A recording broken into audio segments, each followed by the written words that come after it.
فخر المصری اور موبی منزل پر نہ بھی پہنچتے اور راستے میں بھی پکڑے جاتے تو کوئی فرق نہ پڑتا۔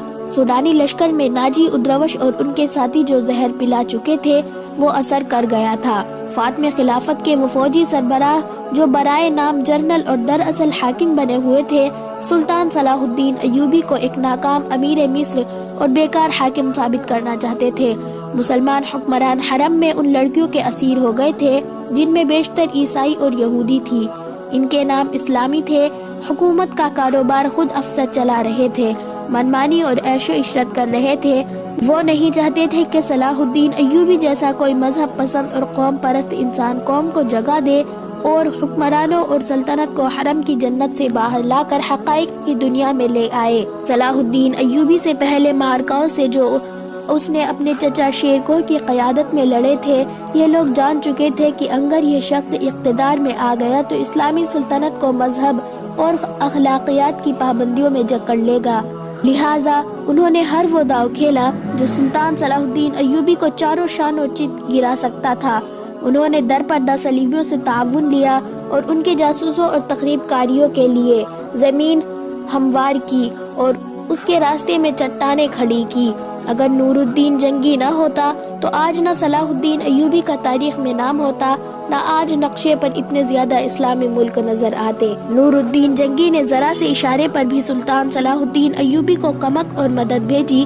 صلیبی نے مصری فوج کے سوڈانیوں کے بلاوے پر بحر روم سے حملہ کیا۔ نور الدین جنگی نے اطلاع ملتے ہی خشکی پر صلیبیوں کی ایک مملکت پر حملہ کر کے ان کے اس لشکر کو مظلوم کر دیا جو مصر پر حملہ کرنے کے لیے آیا تھا۔ یہ تو سلطان صلاح الدین ایوبی کا نظام جاسوسی ایسا تھا کہ اس نے صلیبیوں کو بیڑا غرق کر دیا۔ اب علی بن سفیان نے جنگی کی طرف برق رفتار قاصد یا خبر دینے کے لیے دوڑا دیے تھے کہ سوڈانیوں کی بغاوت کا خطرہ ہے اور ہماری فوج کم بھی ہے، دو حصوں میں بٹ بھی گئی ہے۔ قاصد پہنچ گئے تھے اور نور الدین جنگی نے خاص فوج کو مصر کی طرف کوچ کا حکم دے دیا تھا۔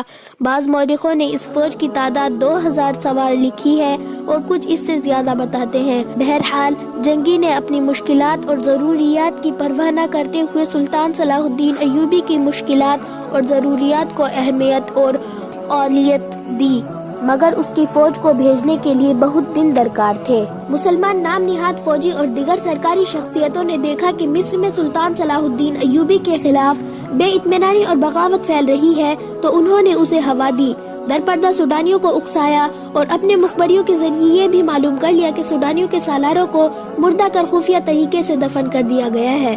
سوڈانی لشکر کے کم رتبے والے کمانڈر سالار بن گئے اور صلاح الدین ایوبی کے اس قلیل فوج پر حملہ کرنے کے منصوبے بنانے لگے جو مصر میں مقیم تھی۔ وہ صلاح الدین ایوبی کی آدھی فوج اور صلاح الدین ایوبی کی دارالحکومت سے غیر حاضری سے فائدہ اٹھانا چاہتے تھے۔ منصوبہ ایسا تھا جس کے تحت 50,000 سوڈانی فوج سیاہ گٹھا کی طرح مصر کے آسمان سے اسلام کے چاند کو روپاش کرنے والی تھی۔ علی بن سفیان قاہرہ پہنچ گیا۔ وہ جن کے تعاقب میں گیا تھا اس سے آگے ان کا کوئی سراغ نہیں مل رہا تھا۔ اس نے اپنے ان جاسوسوں کو بلایا جو اس نے سوڈانی ہیڈ کوارٹر اور فوج میں چھوڑ رکھے تھے۔ ان میں سے ایک نے بتایا کہ گزشتہ رات ایک اونٹ آیا تھا۔ اندھیرے میں جو کچھ نظر آ سکا وہ 2 سوار تھے، ایک عورت اور ایک مرد۔ جاسوس نے یہ بھی بتایا کہ وہ کون سی عمارت میں داخل ہوئے تھے۔ علی بن سفیان کو یہ اختیار حاصل تھا کہ وہ وہاں چھاپا مارتا۔ سوڈانی فوج سلطنت اسلامیہ کی فوج تھی، کوئی آزاد فوج نہیں تھی، مگر علی بن سفیان نے اس خدشے کے پیش نظر چھاپا نہ مارا کہ یہ جلتی آگ پر تیل کا کام کرے گا۔ اس کا مقصد صرف یہ نہیں تھا کہ موبی اور فخر المصری کو گرفتار کرنا ہے، بلکہ اصل مقصد یہ تھا کہ سوڈانی قیادت کے عزائم اور آئندہ منصوبے معلوم کیے جائیں تاکہ پیش بندی کی جا سکے۔ اس نے اپنے جاسوسوں کی نئی ہدایت جاری کی۔ جاسوسوں میں غیر مسلم لڑکی بھی تھی جو عیسائی یا یہودی نہیں تھی۔ یہ قبا خانوں کی بڑی ذہین اور تیز ترار لڑکی تھی، مگر علی بن سفیان نے ان پر کبھی 100% بھروسہ نہیں کیا تھا کیونکہ وہ دوغلا کھیل بھی کھیل سکتی تھی۔ ان لڑکیوں سے بھی اس لڑکی یعنی موبی کا سراغ نہ مل سکا جس کے تعاقب میں علی آیا تھا۔ ہر روز علی بن سفیان دارالحکومت سے باہر مارا پھرتا رہا۔ اس کا دائرہ کار سوڈانی فوج قیادت کے ارد گرد کا علاقہ تھا۔ 5ویں رات وہ باہر کھلے آسمان تلے بیٹھا اپنے 2 جاسوسوں سے رپورٹ لے رہا تھا اس کے تمام آدمیوں کو معلوم ہوتا تھا کہ کس وقت وہ کہاں ہوتا ہے۔ اس کے گروہ کا ایک آدمی کو ساتھ لیے اس کے پاس آیا اور کہا، یہ اپنا نام فخر المصری بتاتا ہے، جھاڑیوں میں ڈگمگاتا گرتا اور اٹھتا تھا۔ میں نے اس سے بات کی، وہ کہنے لگا کہ مجھے مصری فوج تک پہنچا دو، اس سے اچھی طرح بولا بھی نہیں جاتا۔ اس دوران فخر المصری بیٹھ گیا۔ علی بن سفیان نے پوچھا، تم وہی کمانڈر ہو جو محاذ سے ایک لڑکی ساتھ لے کر بھاگے ہو؟ فخر نے ہکلاتی لڑکھڑاتی زبان میں کہا، میں سلطان کی فوج کا بھگوڑا ہوں، سزائے موت کا حقدار ہوں، لیکن میری بات سن لو ورنہ تم سب کو سزائے موت ملے گی۔ علی بن سفیان اس کے لب و لہجے سے سمجھ گیا کہ یہ شخص نشے میں ہے یا نشے کی طلب نے اس کا یہ حال کر دیا ہے۔ وہ اسے اپنے دفتر میں لے گیا اور اسے وہ تھیلا دکھایا جو اسے راستے میں پڑا ملا تھا۔ پوچھا، یہ تھیلا تمہارا ہے اور تم اس سے یہ چیزیں کھاتے رہے ہو؟ فخر المصری نے جواب دیا، ہاں، وہ مجھے اسی سے کھلاتی تھی۔ اس کے سامنے وہ تھیلی بھی پکڑی تھی جو تھیلے کے اندر سے نکلی تھی۔ علی نے اس میں سے چیزیں نکال کر سامنے رکھ لی تھی۔ فخر نے یہ چیزیں دیکھی تو ٹٹ پٹ کر مٹھائی کی قسم کا ایک ٹکڑا اٹھا لیا۔ علی نے جھپٹ کر اس کے ہاتھ پر اپنا ہاتھ رکھ دیا۔ فخر نے بے تابی سے کہا، خدا کے لیے مجھے یہ کھانے دو، میری جان اور روح اسی میں ہے۔ مگر علی نے اس سے وہ ٹکڑا چھین لیا اور اسے کہا، مجھے ساری واردات سناؤ، پھر یہ ساری چیزیں اٹھا لینا۔ فخر المصری نڈھال اور بے جان ہوا جا رہا تھا۔ علی بن سفیان نے اسے ایک سفوک کھلا دیا جو حشیشین کا توڑ تھا۔ فخر نے اسے تمام تر واقعات سنا دیے کہ وہ کیمپ میں لڑکی کے تعاقب میں کس طرح گیا تھا۔ تاجروں نے اسے قہوہ پلایا تھا جس کے اثر سے وہ کسی اور ہی دنیا میں جا پہنچا تھا۔ تاجروں یعنی صلیبی جاسوسوں نے اس سے جو باتیں کی تھی وہ بھی اس نے بتائی، اور پھر لڑکی کے ساتھ اس نے اونٹ پر جو سفر کیا وہ اس طرح سنایا کہ وہ مسلسل چلتا رہا۔ اونٹ نے بڑی اچھی طرح ساتھ دیا۔ رات کو وہ تھوڑی دیر قیام کرتے تھے۔ لڑکی اسے کھانے کو دوسرے تھیلے میں سے چیزیں دیتی تھی۔ وہ اپنے آپ کو بادشاہ سمجھتا تھا۔ لڑکی نے اسے اپنی محبت کو یقین دلایا اور شادی کا وعدہ کیا تھا، اور یہ شرط رکھی تھی کہ وہ اسے سوڈانی کمانڈروں کے پاس پہنچا دے۔ وہ راستے میں ہی لڑکی کو شادی کے بغیر بیوی بنانے کی کوشش کرتا رہا، لیکن لڑکی اسے اپنی باہوں میں لے کر پیار اور محبت سے ایسے ارادے اور خواہشوں کو مار دیتی۔ فخر المصری نے محسوس تک نہ کیا کہ لڑکی اسے حشیشین اور اپنے حسن شباب کے قبضے میں لیے ہوئے ہے۔ تیسرے پڑاؤ میں جب انہوں نے کھانے پینے کے لیے اونٹ روکا تو تھیلا غائب پایا جو اونٹ کے دوڑنے سے کہیں گر پڑا تھا۔ لڑکی نے اس سے کہا کہ واپس چل کر تھیلا ڈھونڈ لیتے ہیں، لیکن فخر المصری نے کہا کہ وہ بھگوڑا فوجی ہے، اندیشہ ہے کہ اس کی فوج آ رہی ہوگی۔ لڑکی ضد کرنے لگی کہ تھیلا ضرور ڈھونڈیں گے۔ فخر نے اسے یقین دلایا کہ بھوکے مرنے کا کوئی خطرہ نہیں، راستے میں کسی آدمی سے کچھ لے لیں گے۔ لڑکی آبادی کے قریب جانا نہ چاہتی تھی اور کہتی تھی کہ واپس چلو۔ فخر المصری نے اسے زبردستی اونٹ پر بٹھا لیا اور اس کے پیچھے بیٹھ کر اونٹ کو اٹھایا اور دوڑا دیا۔